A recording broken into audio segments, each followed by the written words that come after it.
dubbed the La Jolla of the East County. I'm not so sure how accurate that is. There's I would agree. a really cool mountain, which is kind of like Soledad. They got the helix out there and stuff. Yeah. But more specifically, the 91941 and then the 91942 respectively. So tell us, man, what's going on out there?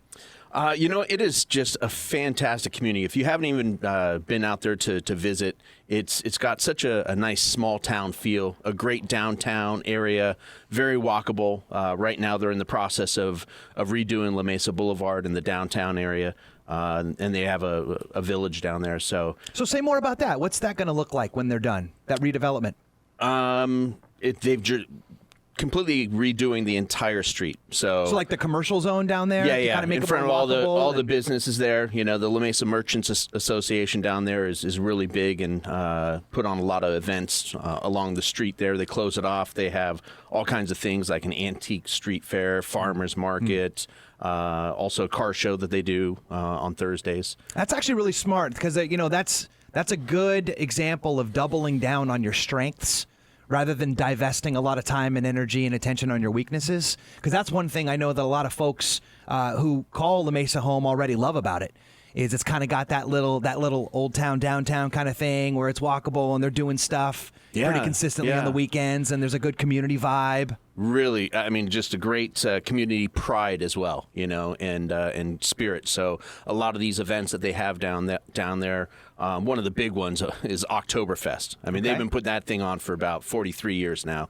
And shocker that as an Irishman, Kevin, Craig is talking about Oktoberfest, right? I love Oktoberfest. Well, it's the German St. Patrick's Day. Come on now. Yeah, there you go. It's just like, hey, we're just going to do it for a whole month. Yeah, but them Irish can't have all the fun.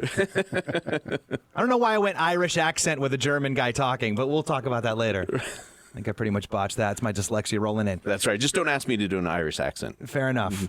So let's get into this, man. So we want to tell the truth about these areas. What do you got for us today?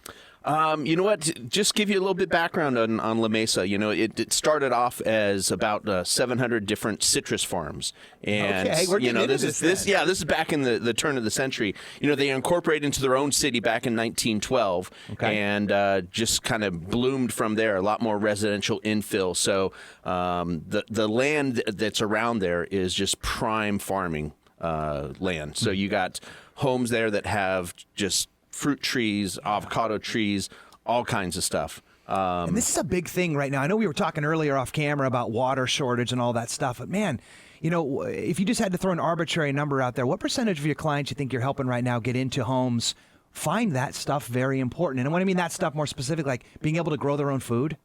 It's more so. A lot of people are really looking for that, and it's amazing how much you can get from just one citrus tree or one avocado tree that's fully mature. So it's something that's people really look for in a property. Yeah, farm to table. How about backyard to table? Yeah, digging it. Yeah, I mean you put anything in the soil out there, give it a little water, give it a little love.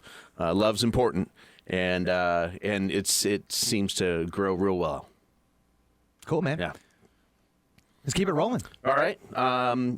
Also back then it was a big artist colony. So you have really unique properties. The sort of the terrain out there also lends to that because you don't have just this big swath of flat land where you can build stick homes, track homes.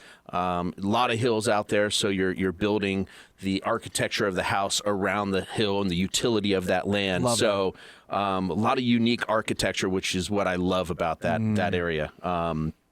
And a lot of very unique features within that from, the history of artisans that have lived in those homes over the years. So you'll be walking through a couple properties and then you'll walk into one room and sort of see something that turns your head, a unique fireplace that's rounded in cone shape up in the corner, and you're like, oh, wow, that's a really cool feature. So a lot of these things, and the La Mesa Historical Society out there is really active to try and preserve some of these and also document a lot of these features and architectural features and of the area. Yeah, I love that part of it. I know we were just in a home, I think last week, and the fireplace was like made by some like local artist, and it's like that alone had to be preserved. Yeah, and yeah. You get a lot of that custom feel out there, front yards, backyards, stick-built homes, ranch-style stuff, and you maybe even get a little luck of a little view. Yeah. That's La Mesa. Yeah, La Mesa. I mean, right now on the market, the number of homes that have views